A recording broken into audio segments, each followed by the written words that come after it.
Hey, what's going on, my friends? Hey, what's going on, my friends? Welcome to my YouTube channel. You know me, my name is Victor, and today I'm going to share with you 5 things I think you should know about the full moon we have here on July 5th, 2020. It's also the last eclipse of a very powerful, activating trilogy of eclipse in a very short span of time.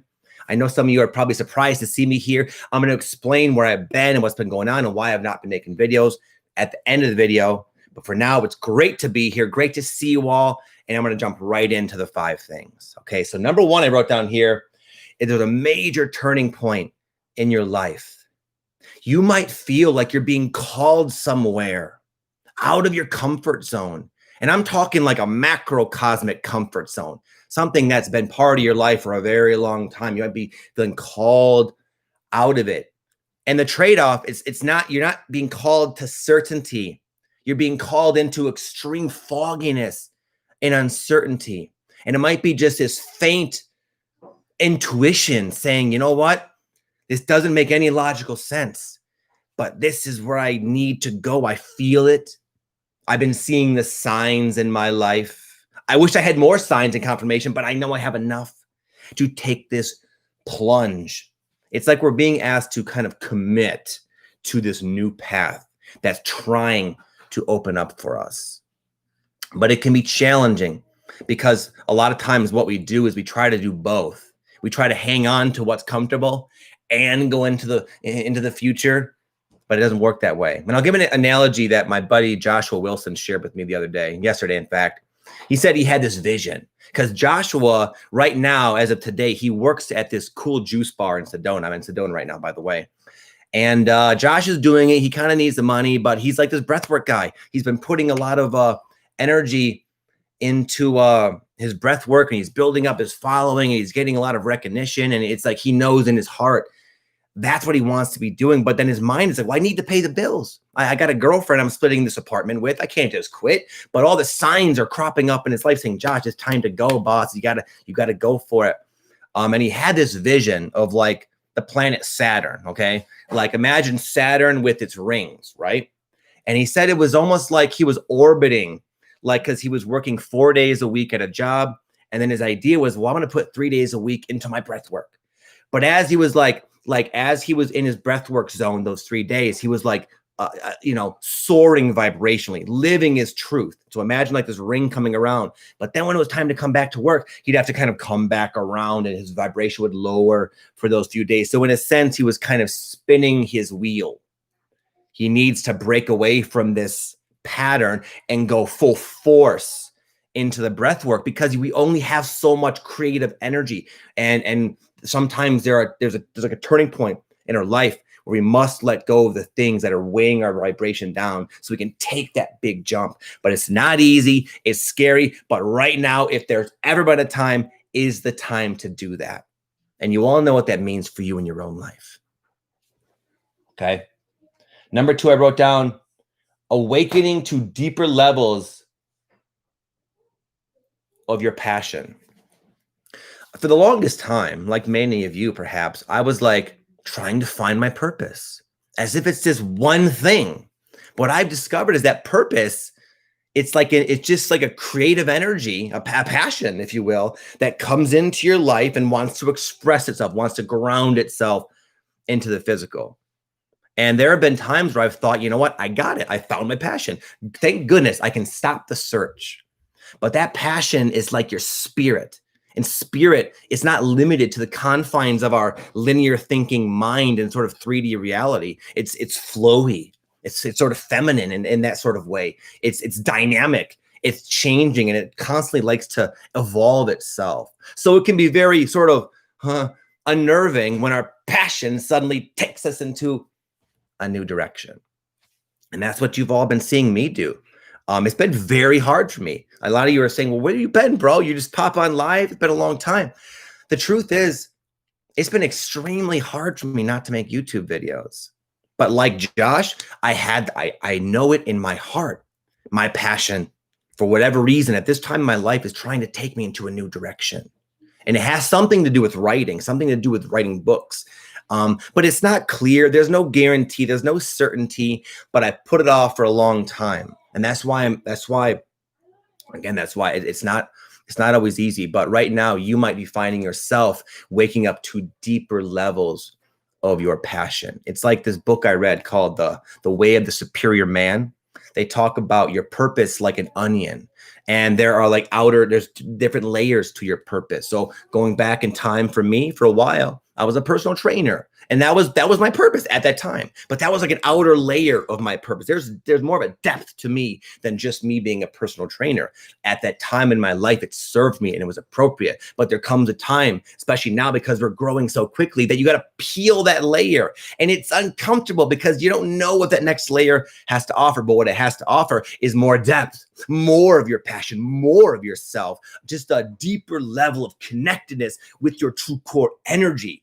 And there's such a joy and satisfaction of expressing that. Just that transition can be a bit messy and scary as you let go of the familiar and comfortable.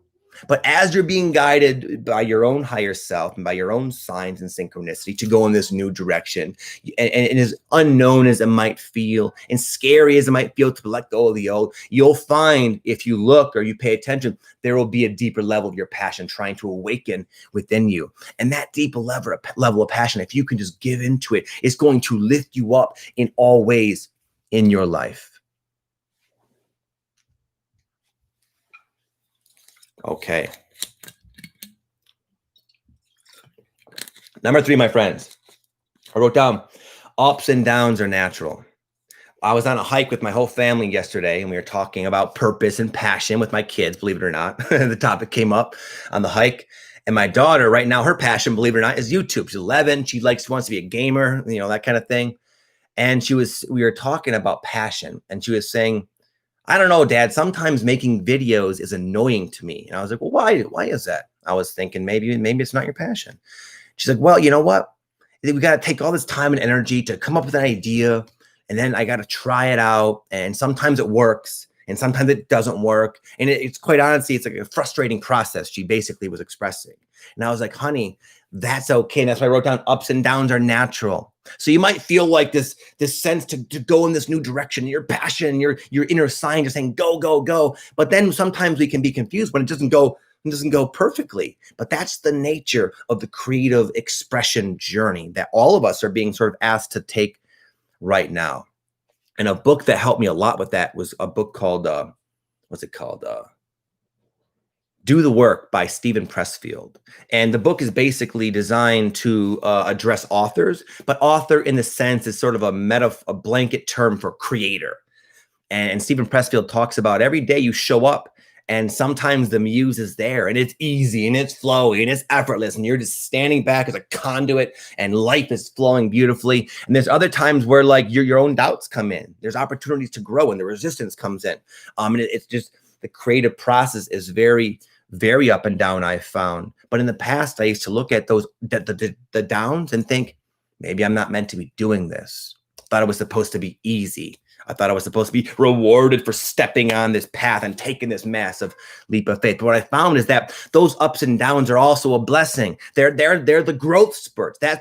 As you go forward on your path, what happens is you trigger up to the surface old energies, old patterns, old emotions that were dormant, living inside you, affecting your life, now ripe for release. So you get to like not only carry out your passion, but you get to go through sort of a rapid transformation along the way. And this up and down process, again, it's just very natural. It's okay if you feel that. And you can, the way I look at it, when the downs come, I look at it as an opportunity to grow.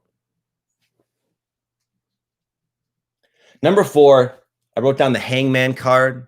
It's a tarot card. It pictures a person sort of hanging upside down with this sort of observant look in their eye, like they're almost like a lion waiting for a prey to come by. Just that focused, alert, present, but idle, sitting still, because the lion knows it's not quite time. The timing must be perfect. So with all what I said, I'm about to contradict myself a little bit because we're in like a massive retrograde period right now. So you might be feeling like it's kind of hard to go forward. It's kind of hard to commit. There might be times where you like try to, and then you just feel like that wishy-washy, I don't know what to do sort of energy.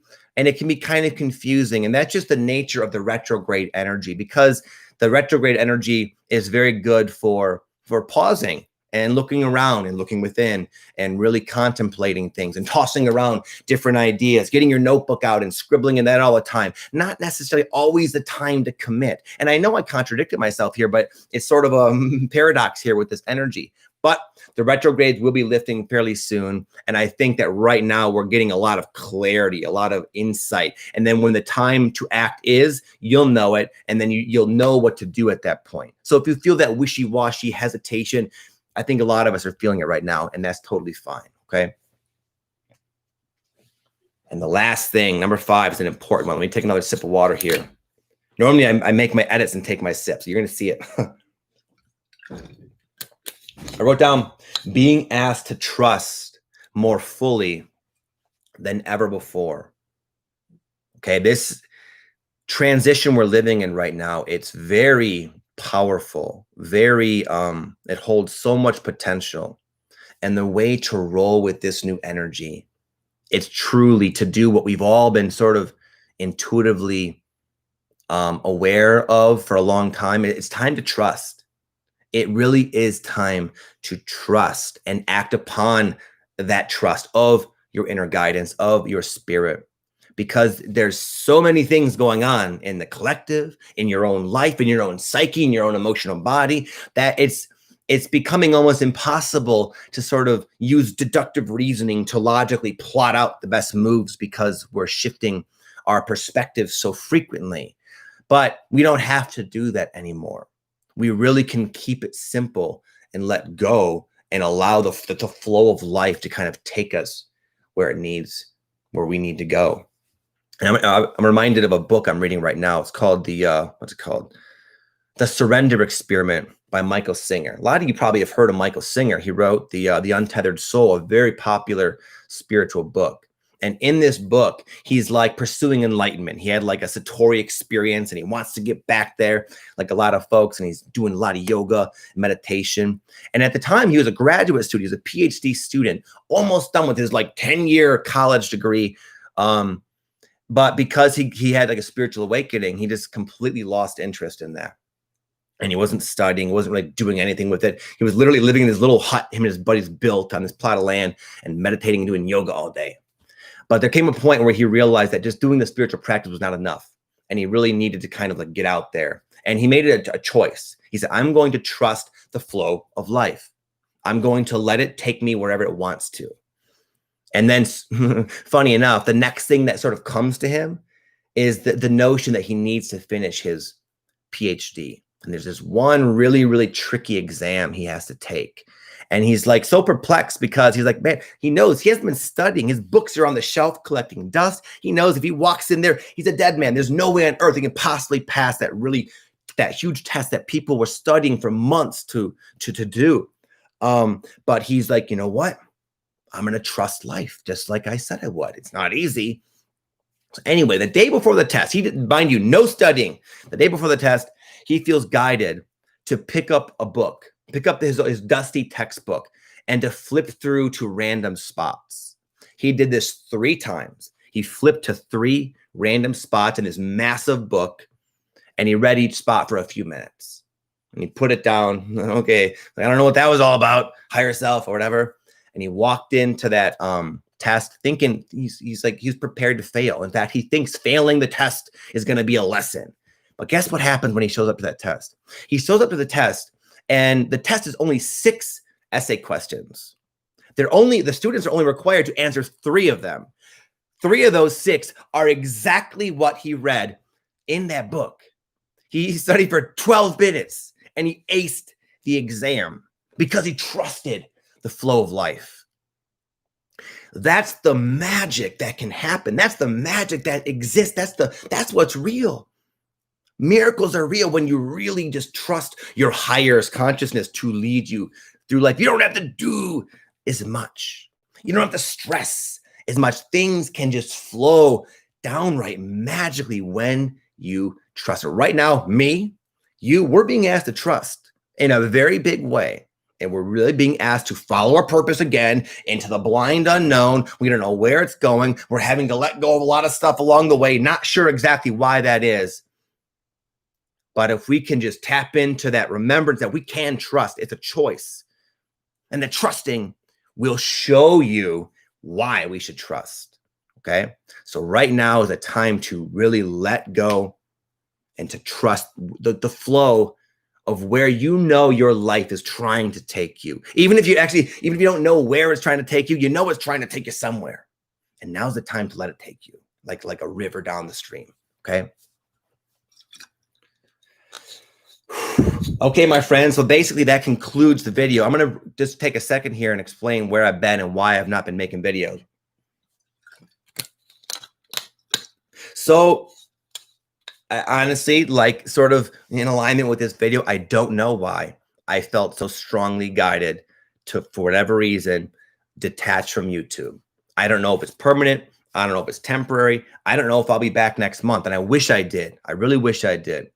Last full moon, I shot a whole video and I didn't put it up there because I knew it was me holding on. It was not authentic to me for some reason. Okay. But I want you to know that I love you all. And it's not about like not caring or anything. In fact, it's extremely hard for me not to make videos. I don't even know why I felt sort of the inner okay to make a live video, but I did. And I would love to make more of them. We're going to have to kind of see how it goes. But I figured I'd owe you an explanation, let you know I didn't just leave you hanging because I don't care. I just feel like fate is trying to take me in a new direction. I don't know where I'm being led, but I know I'm being led somewhere. And I think the reason you watch my videos is because I'm a person who does that, who really does his best to be as authentic as possible. And right now, ironically, being authentic means going in this new direction. Okay. But again, that has to do with writing. So if you want to keep up with me, I still am doing a lot of writing. In fact, I'll leave a link down below if you want to join my newsletter. It's basically the same sort of downloads I get for these videos. I put in written format 3 to 4 times a week right to your inbox. It's free. You can check me out there. I'm very active there. That's where my inspiration's been coming. But with that said, I love you all so much. I'm happy to be here. I wish you all nothing but the best. I really hope to be back next month. I'm just going to really just see how it goes with that. Okay. But I love you all. You have an amazing day. Much love. Namaste.